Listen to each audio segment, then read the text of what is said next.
오늘 읽은 이 말씀은 1장으로 구성된 아주 짧은 오바댜서의 결론 부분이라고 볼 수 있습니다.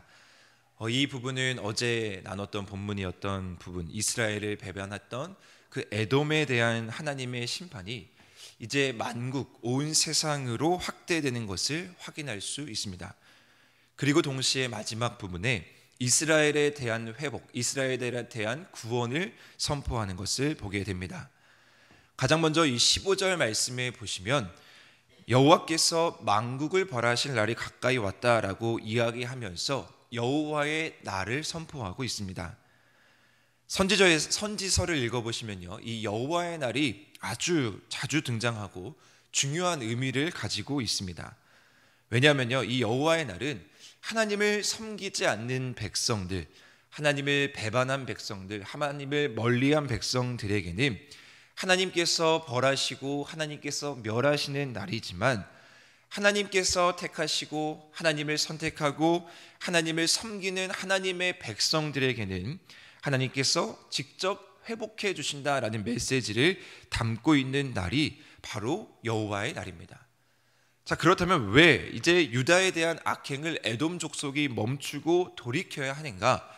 왜 오바댜서는 에돔에 대한 심판을 말하고 있는가? 그것은 바로 이 여호와의 날, 하나님의 말씀을 듣지 않는 사람들, 하나님을 배반한 사람들에 대한 심판이 임할 여호와의 날이 도래했기 때문입니다. 그래서 오바댜는 그 날의 의미를 전하고 있고, 모든 백성들이 그 날에 그들의 행위대로 심판받게 될 것이다 라는 것을 선포하고 있는 것입니다. 자, 그런데 이 말씀을 묵상할 때 우리가 한 가지 중요하게 여겨야 될 점은, 이 여호와의 날이 만국의 모든 백성에게 심판된다라는 말입니다. 이미 하나님의 백성들인 유다 백성들도 어떻습니까? 그들도 그들의 행위대로 심판받았습니다. 하나님의 백성일지라도 그들의 행위가 옳지 않다면, 하나님을 떠나 있다면 반드시 그 가운데 하나님의 심판이 있다라는 사실을 우리는 기억해야 합니다. 여호와의 날에 만국에 누구나 예외 없이, 즉 하나님의 심판 앞에 누구나 예외 없이 그 심판이 있음을 기억하면서 우리는 먼저, 오늘도 우리는 안주하는 신앙이 아니라 우리가 예민하게 항상 주님 앞에서 깨어 있어야 함을 발견하게 되는 것입니다. 오늘 본문에서 교만한 에돔 사람들은 어떠한 모습을 취하고 있었습니까? 그들은 전혀 하나님을 찾지 않았습니다. 그저 예루살렘 성이 함락될 때 바벨론 편에 서서 승리하는 것을 기뻐할 뿐입니다. 자, 그런데 보십시오. 예루살렘 성의 이 함락은 결코 에돔이 우월해서 이긴 것이 아닙니다. 오늘 보면 마지막 부분에도 나타나 있지만 전쟁의 모든 주권은 어디에 있습니까? 바로 하나님에게 있습니다. 에돔 족속이 예루살렘을 이기는 것, 바벨론이 예루살렘을 멸망하는 것은 그저 하나님께서 유다를 심판하시는 그 징계의 한 부분일 뿐입니다. 그렇기 때문에 에돔 사람들이 지금 바벨론과 함께 기쁨의 잔, 승리의 잔을 마시고 있을지라도 그것은 그들에게 있어서는 승리일지 모르지만 하나님의 입장에서는 이스라엘을 향한 심판을 나타낼 뿐입니다. 그래서 이들은 이 메시지를 바로 알고 어떠한 모습을 취해야 하는지를 알아야만 했습니다. 그러나 전혀 그러지 못하고 자신들의 만족, 자신들의 승리에 취해 있을 뿐입니다. 자, 그런데 하나님께서는 17절 말씀에서부터 이제 본격적으로 이스라엘 백성들을 회복한다라는 것을 말씀하고 있습니다. 하나님의 백성의 회복은 분명히 이 시온산의 회복으로 나타난다라는 것이죠. 즉, 이전에 무너졌던 시온은 이제 하나님의 백성을 위한 피난처로 회복된다라는 것입니다. 오늘 본문에서 하나님의 회복은 두 가지의 표현을 통해서 더욱더 선명하게 나타나는데, 첫 번째는 이 시온산이 거룩해진다라는 말씀입니다.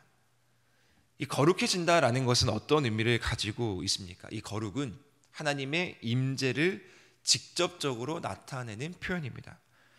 하나님께서 예루살렘 성전을 떠남으로 말미암아서 그곳이 황폐해지고 그곳이 멸망했지만 이제 시온산이 다시 거룩해진다. 즉 하나님께서 다시 찾아오시고 하나님의 임재가 다시 그 가운데 머물러서 하나님께서 회복하여 주신다라는 말씀입니다. 우리의 삶 속에서도요, 하나님의 거룩함이 우리 가운데 날마다 머무는 것이 무척 중요합니다. 왜냐하면 하나님의 거룩함이 우리 삶 가운데 사라지는 그 순간에 하나님이 우리 가운데 사라지는 것과 마찬가지이기 때문입니다. 따라서 우리는 날마다 하나님의 거룩하심이 우리 가운데 머물도록, 즉 하나님의 임재가 우리 가운데 머물도록 기도해야 합니다. 그리고 또한 둘째는 야곱 족속이 기업을 누린다라는 말씀의 회복이 기록되어 있습니다. 이 기업을 누린다라는 것은 어떤 의미냐면요, 하나님께서 이스라엘 백성들에게 주신 약속이었습니다. 따라서 이제 다시 무너졌던 그 하나님의 약속의 말씀, 하나님의 약속이 이루어진다라는 것을 말하고 있는 것입니다.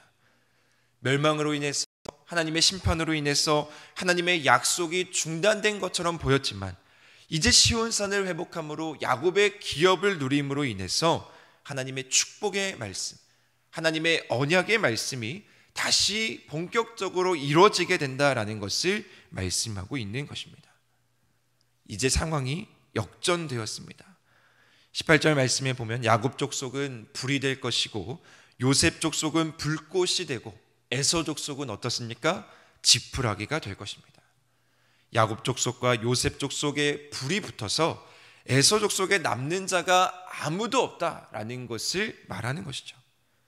처지가 완전히 역전된 이스라엘과 에돔의 형편을 언급하고 있는 것입니다.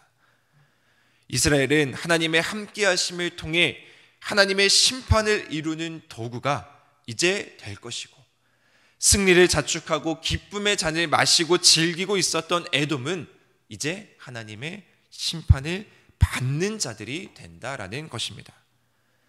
특별히 여기에 야곱과 요셉에 대해서 언급되어 있는데 이들의 특징이 무엇입니까? 구약 성경의 긴 고난의 시간을 거쳐서 하나님의 도구로 사용되었던 대표적인 인물이 요셉, 야곱입니다. 고난과 역경이 그들의 삶 가운데 많이 찾아왔지만 그럼에도 불구하고 가장 귀한 순간에 하나님께 크게 쓰임받았던 인물입니다.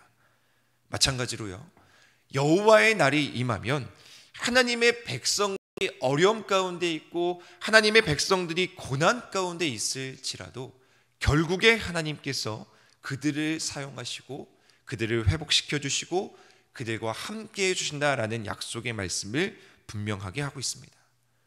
그래서 마지막 부분 19절에서 21절 말씀에 보면은 아주 구체적으로 또 상세하게 하나님의 백성이 소유하게 될 땅들에 대해서 기록하고 있습니다. 19절에서는 네겝, 에서의 산, 평지, 블레셋, 에브라임의 들, 사마리아의 들을 얻을 것이라고 말합니다. 하나님의 백성들이 가나안을 정복하면서 이스라엘을 둘러싼 강대국들로 인해서 온전하게 차지하지 못했던 그 땅들에 대한 그 회복을 다시 차지하게 되고 완벽하게 차지하게 될 것이다 라는 것을 선언하고 있는 것입니다.